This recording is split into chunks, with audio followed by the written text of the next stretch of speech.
पहा मित्रा, जेव्हा चालायला येत नव्हतं तेव्हा कुणीही तुला पळू देत नव्हतं आणि आता चालायला शिकलास तर सगळेच तुला पाळायला लागलेत. पण लक्षात ठेव, ज्याला आपल्या पावलांच्या काबिलियतेवर विश्वास असतो तोच नेहमी मंजिलपर्यंत पोहोचतो. जर तुला असं काही मिळवायचंय जे आजवर कधी मिळवलं नाही तर तुला असं काही करावे लागेल जे आजवर कधी केलं नाही. जीवन सोपं नाही होणार. तुझ्या मेहनतीत इतका दम हवा की एक यशोगाथा तुझ्या सगळ्या अपयशांना मिटवून टाकेल. वेळेबरोबर लोक विचारत नाहीत कसा आहेस, ते विचारतात काय करतोस. म्हणून जे करशील ते पूर्ण समर्पणाने कर. लक्षात ठेव, सूर्य अचानक उगवत नाही, तो हळूहळू वर चढतो. तसंच तुझे यशही थोडं थोडं वर येईल.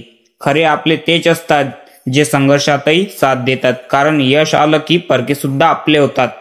आज तुझ्या परिस्थितीवर लोक बोलतील, हसतील, तुझ्या विरोधात जातील, पण उद्या जेव्हा हा संघर्ष तुझे यश बनेल तेव्हा त्यांनाच लाज वाटेल की आपण काय बोललो होतो.